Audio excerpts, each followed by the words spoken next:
और वो अब हवन कुंड की तरफ बढ़ते हुए पूर्ण आहुति देंगे और पूर्ण आहुति के उपरांत माननीय मुख्य अतिथि पूर्ण आहुति देने के लिए अलावा मांगते हुए उन पर फूलों की पुष्प वर्षा करते हुए अब माननीय मुख्य अतिथि डॉक्टर बनवारी लाल जी, माननीय मंत्री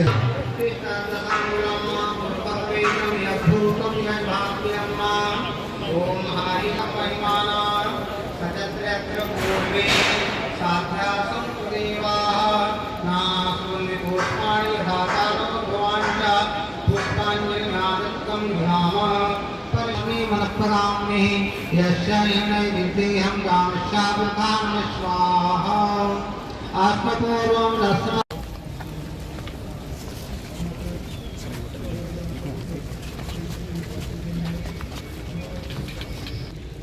हरि ओम आज्ञानं बोधराजं सार्वजनिकं मात्रं तो विनाशकारकं नमामि तत्त्वां तत्त्वां राजस्थान करीश्वरी ईश्वरी सर्वलोकानां प्रायते ओम श्री वत्स्याय सुमार्गं धनधानं पुण्यदिगं तत्त्वावततं संपत्तिं मंगलम भगवान विष्णु मंगलम गुरुदेव मंगलम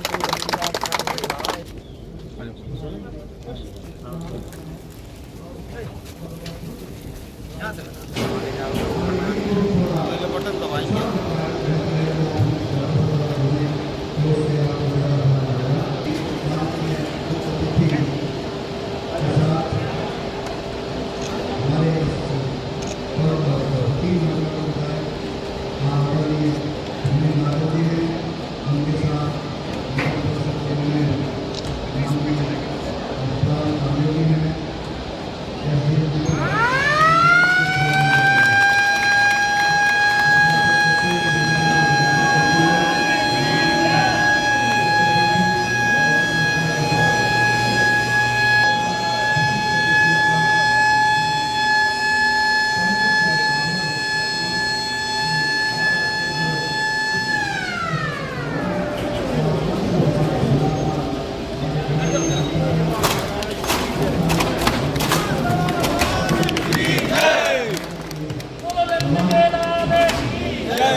खुशियों से भर जाए जीवन तुम्हारा। ऐतिहासिक शहर पलवल की धरा पर दक्षिण हरियाणा पर दीप पलवल सहकारी चीनी मिल्स लिमिटेड पलवल के पवित्र प्रांगण में थी। जनप्रिय नेता सबके लाडले आदरणीय डॉक्टर बनवारी लाल जी, माननीय सहकारिता अनुसूचित जाति एवं पिछड़ा पूर्व विधायक श्री राम रतन जी, माननीय एसडीएम कम एमडी मैम शशि वसुंधरा जी, गन्ना सलाहकार दीप पलवल सहकारी चीनी मिल प्रबंधन, पत्रकार व छायाकार बंधुओं, पूर्व प्रधानमंत्री स्वर्गीय लाल बहादुर शास्त्री जी ने आए मंत्री हरियाणा सरकार व क्षेत्र के माननीय विधायक, जिला अध्यक्ष, सभी ऑफिसर्स,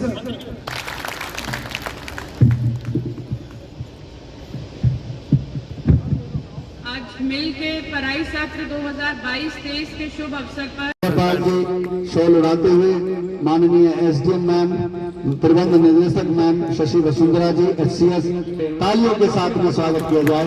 तालियां की गड़गड़ाहट मंच तक सुनाई देनी चाहिए। बहुत बहुत शुक्रिया मैम आपका। विजयपाल जी आपका प्रतीक माना जाता है।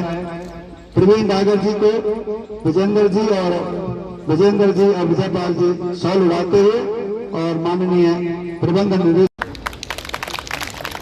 क्योंकि आज का दिन किसानों के लिए एक बहुत ही खुशी का दिन है, क्योंकि किसान पूरे साल अपनी फसल उगाता है और उसकी कीमत लेने के लिए आज के दिन का इंतजार करता है।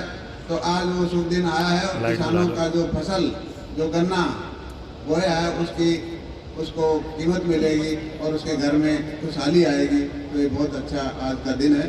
और जिस तरह से पंडित जी ने भी हवन यज्ञ करके ईश्वर से प्रार्थना की है कि ये मिल निर्बाध चले, इसमें किसी तरह की रुकावट ना आए, इसमें किसी तरह का नुकसान ना हो, ऐसी प्रार्थना हम सब लोग भी ईश्वर से करते हैं कि ये मिल अच्छी चले और किसानों का एक एक गन्ना इसमें पिराई हो। ये ऐसी हम कामना ईश्वर से करते हैं। और पिछली बार हमने ये मिल सबसे पहले शुरू की थी, लेकिन अब की बार किसी कारणवश ये मिल सबसे आखिर में शुरू हो रही है। लेकिन ये मैं आपको विश्वास दिलाता हूँ कि आपका गन्ना पिछली बार भी मई के शायद मिड मई तक पिरोया गया था और अब की बार भी उस समय से पहले ही आपका गन्ना हम पिरोएंगे, ये मैं आपको आश्वस्त करता हूँ।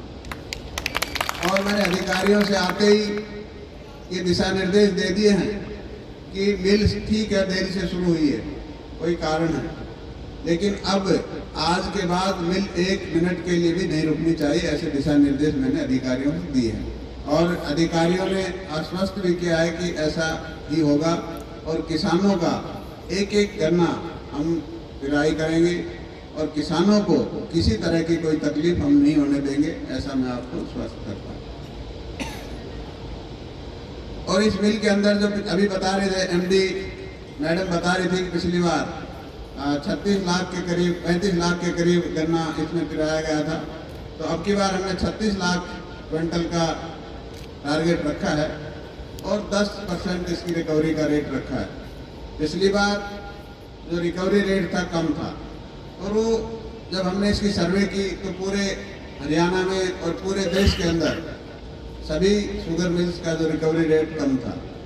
उसका कारण ये बताया गया कि कुछ तो गन्ने में जो वैरायटी थी उसमें कुछ बीमारियां लगी थी, उस बीमारी की वजह से रिकवरी रेट कम हुआ। लेकिन अब की बार हमने कुछ नई वैरायटी भी शुरू की है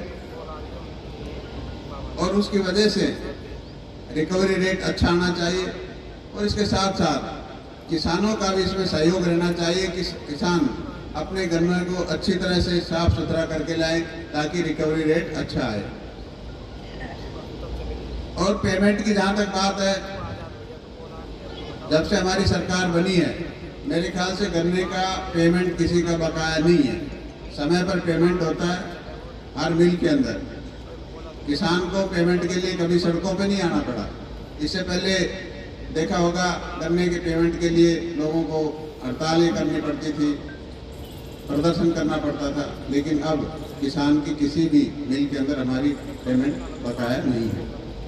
और जिस तरह से देश के प्रधानमंत्री और प्रदेश के मुख्यमंत्री हर बार ये कहते हैं कि भाई किसानों के हित की बात करें, और जो ये शुगर मिल है हमारी, ये शुगर मिल खाली चीनी बनाने से घाटे से बाहर नहीं आ सकती। इसके लिए हमें माननीय मुख्यमंत्री जी बार बार कहते हैं कि भाई इसके अलावा चीनी के अलावा हमें और भी प्रोडक्ट बनाने चाहिए ताकि जो खर्चे हैं, जो शुगर मिल्स के खर्चे हैं वो पूरे हों और किसान को उनकी समय पर पेमेंट हो। मिल्स हैं उनको भी, जैसे अभी पानीपत में जल्दी शुरू होने वाला है, और जो छोटी मिल हैं जैसे करनाल के साथ असंध को, जींद के साथ कैथल को, इस तरह से सभी मिल्स को हमने कलब करके एक दूसरे के साथ सभी में एथेनॉल प्लांट लगाने की प्रक्रिया शुरू कर दी है। क्योंकि एथेनॉल अगर बनेगा तो एक तो पेट्रोल के अंदर इसकी ब्लेंडिंग अलाउड है, इसकी ब्लेंडिंग अलाउड है क्योंकि एक तो प्रदूषण होता है, वो प्रदूषण कम होगा। दूसरा, हमारा जो पेट्रोल डीजल एक्सपोर्ट होता है उस पर जो हमारी फॉरेन करेंसी है वो बर्बाद होती है। तो ये सारी चीज़ें हमें उससे फ़ायदा मिलेगा।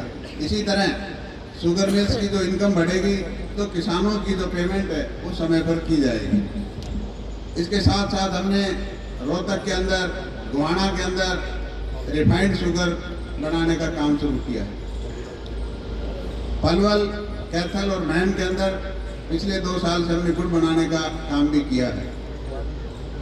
इसी तरह कैथल के अंदर जो बगास है हमारी, ये बगास वैसे तो बहुत सस्ती बिकती है, लेकिन इससे हमने ब्रिकेट बनाने शुरू किए और उससे जो मिल की आमदनी बढ़ी और वो सारा फायदा किसान को जाता है कि उसकी पेमेंट समय पर हो जाती है। बायोगैस, कंप्रेस बायोगैस भी हम बनाने जा रहे हैं। बिजली हमारी पावर जनरेशन हर मिल में होती है। तो ये सारी चीज़ें जब हम साथ साथ लेके चलेंगे तभी हमारी जो शुगर मिल जो घाटे में चल रहे हैं वो घाटे से उभर पाएंगे। और किसान के लिए देश के प्रधानमंत्री जी बहुत सी योजनाएं, जैसे प्रधानमंत्री फसल बीमा योजना हो गया, प्रधानमंत्री किसान सम्मान निधि होगी, सॉइल हेल्थ कार्ड हो गए, बीज और खाद पर सब्सिडी होगी। ये सारी चीजें किसान के हित के लिए ये योजनाएं बनती हैं।